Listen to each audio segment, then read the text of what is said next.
terrific moms, terrific dads, and terrific kids out there. Una na ako bumati sa inyo dahil excited ako. Happy Father's Day sa lahat ng tatay, lolo, nagtatatay-tatayan, kahit si ate na nagtatatay-tatayan, basta kayo ay hindi mukhang nanay. Yan, Happy Father's Day po sa lahat. Gusto ko lang magpasalamat. Ayan, nakikita niyo ba? Fresh na fresh na kinuhanan ako ng dugo. Salamat po sa Raudat Al-Khalil Clinic Medical Health Center. Ayan, Raudat Al-Khalil Health Center. So, galing tayo doon, nagpa-blood chem tayo, nagpa-x-ray tayo ng tuhod kasi ito yung mga nilulook forward ko nung nasa Pilipinas pa ako. So, napakalinis ng health center na yon. Ang health center nila dito ay kagaya na ng isang ospital. Napakaayos, napakalinis. Very minimal flaws kasi syempre tao lang, di naman natin mapaperfect lahat. From the reception, yung mga receptionist na ibang lahi, ang babait nila, talagang ituturo nila kung saan ka pupunta. At gusto kong magpasalamat kay Ate Marge, yung aking medtech na kabayan, kumuha ng aking dugo at ng aking urine sample. So, tinuruan niya ako paano ko makukuha yung result. How will I go about after the medical, di pa siya treatment actually yung mga check-ups ko kanina. Tapos yung doktora na nag-assist sa akin na she is a, how will I call it? General physician. Yan, GP siya. Australia kasi tawag namin, GP eh. So, naikumpara ko lang, napakaganda ng health system nila dito. Marami na nagsabi sa akin dito actually, napakaganda ng healthcare. Malayong malayo sa ibang bansa na talagang magbabayad ka pa, kailangan mo magkaroon ng insurance. Dito hindi. Ang nangyari lang sa akin, parang ang tagal ko hinintay yung Hamad health card ko kasi we had a problem with the documents that will come from the owner of the building. So, si landlord ay ang tagal nagbigay ng documents sa akin. Pero I guess, ang pagpapagawa ng Hamad is very, very short lang.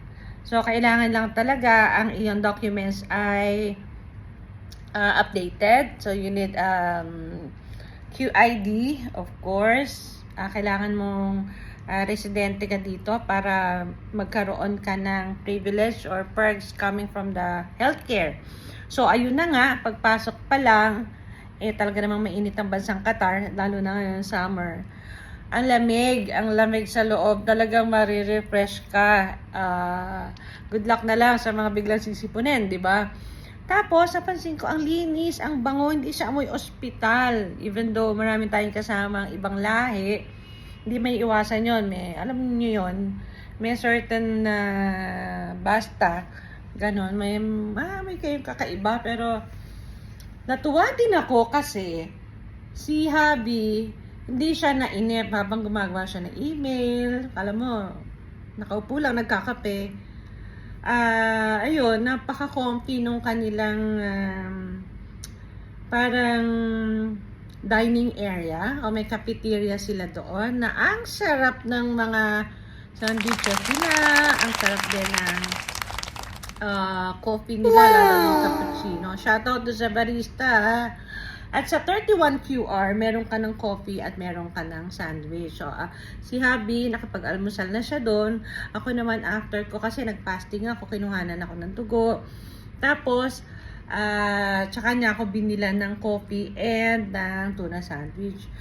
Nakaka-amaze lang kasi talagang doon pa lang sa pagkuha ng dugo sa akin. Napaka-systematic. Ang linis. Tapos, yung mga vials na lalagyan nila. Tapos, ang linis ng CR kung saan ka maglalagay ng wiwi mo, ng urine sample mo. And then, ang nakakatuwa kasi si Ate Marge, sabi nga, yun nga kasi doc ako ng doc, ate, medtech lang ako hindi ako doktora. Sabi ko, okay lang, kasi tayo-tayo lang naman di ba? So parang, Nagtatanong ako sa kanya kung paano ko makukuha yung result actually. Kasi hindi ko na alam yung gagawin ko after. Sabi ni Habi, tanungin mo kasi iba yung system ng male sa female. Ngayon, sabi niya ganito, punta ka sa portal, ganito, mag-register po kayo dyan. Tinuruan niya ako paano. So, kung yung x-ray mo, at saka yung blood samples mo and urine samples mo, makikita mo na yung blood chemistry result mo doon. Ang galing, di ba? In 3 days. Pero doon sa panglalaki na pinupuntahan ni Habi, kasi this is family, family hamad to tawag nila dito, yung andyan na lahat, isang buong pamilya, pwede kayo dyan magpa-check up from baby, kay daddy, kay mommy, isang buong pamilya na kayo dyan, kikater nila kayo dyan. Ngayon, makikita mo na yung result doon, tas doon ka na rin, pwedeng tatawag ka lang sa 107 para makapag-book ka ng appointment mo for the doctor. Halimbawa, ako kailangan ko ng cardio, kailangan ko ng ortho. For me na maka-avail na ako or makapag-schedule na ako ng appointment with the doctor, specialist na doctor. Yung sa puso, cardio, at saka sa tuhod ko, yung ortho. So, ang tali ng sistema, di ba? Kung ikukumpara natin sa healthcare sa Pilipinas, sana, wake up call naman na, hindi ko alam, paano ko ba sasabihin? Ayoko kasing,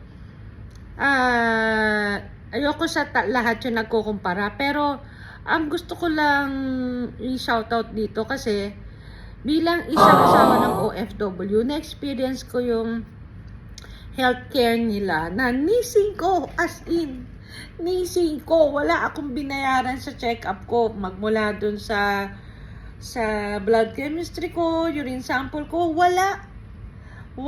Kaya nga, sabi ko, kung pwede lang maging residente ka na talaga dito.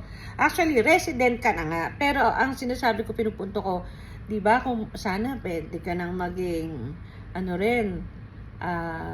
permanent resident ka lang dito pwede ka nang ma-convert as in, alam mo na, diba? Kalahi ka na nila. Pero syempre, hindi mo naman i-give up yung pagiging Pilipino mo dahil lang sa mga perks na ganyan, diba? Yun lang, yung kahit OFW ka dito, permanent resident ka dito, hindi mo nagugustuhin umuwi dahil maganda yung healthcare system nila. Parang gusto mo dito na lang tumanda, di ba? Kung pwede ka lang maging immigrant dito na hindi naman nila pinapermit kasi. So, as long as you are here in Qatar working as an OFW, you will enjoy the healthcare system na napakaganda. Napaka-accommodating ng staff. Siguro dahil kaya minsan nagsusungit sila dahil nakausap ko si Ate Marge. Imagine 12 na, di pa siya nag-aalmusal. Pero dahil health worker ka, you should know your time na siguro kanina umaga, nagkape lang siya, nagmamadali siya, ganon. Pero sa atin kasi, di ba, pinag-iintay yung pasyente, ang haba ng pila, kasi kukunti lang ang doctors natin, kukunti ang nurses natin, kasi nga, ang iba, kagaya nga, nandito na sila ate. Kasi ang ganda ang ganda ng sistema. Tapos niyan, sa x-ray naman, punta naman tayo sa x-ray. Sa x-ray naman, initan si ate, si terrific mom. Sa x-ray naman, napaka-high-tech ng gadget nila. At napaka-accommodating din ni kuya sa reception pa lang. Nandun sila na pag lumapit ka, okay, available kagad. Yung hindi sila yung kahit nasabi mong nagpapahinga sila after the lunch break, hindi sila yung parang toxic na ganyan. Yung kasi maintindihan naman natin sila na talaga nakaka-toxic ang nasa health sa medical field, di ba? Lalo na dito sa mga ganitong ospital. Imagine, health center lang tawag nila pero ospital na siya. Lahat ng gadget, lahat ng medical equipment, kompleto sila. Meron lang silang ospital na, they call it Hamad din, na lahat ng operation and surgery doon ginagawa. Ayan. So, I would just like to thank Qatar, especially Qatar government, at ang Hamad, ang Raudat Al Khalil Health Center na napakagaling ng healthcare system ninyo. Salamat Qatar at naranasan ko to dito. Okay? Thank you po sa mga kabayan natin na naandito at napakabait nyo sa aming mga kabayan din na nakakatabah lang ng puso. Na meron silang malasakit kahit hindi kabayan, makikita mo yung malasakit nila sa ibang lahi. Na ganito, ganyan. Hindi kagaya ng iba na parang pagod na, yung nagsusungit na sila hindi, kahit di pa sila gumugutom. I love you, Ate Marge. Talaga ang bait-bait niya. So, ayan. Shinare ko lang dito sa SOCMED. Gusto ko talaga i-shoutout ang Raudat Al Khalil. Ano daw siya? One of the best medical center ng Hamad. Yan. Thank you for watching. Have a great day.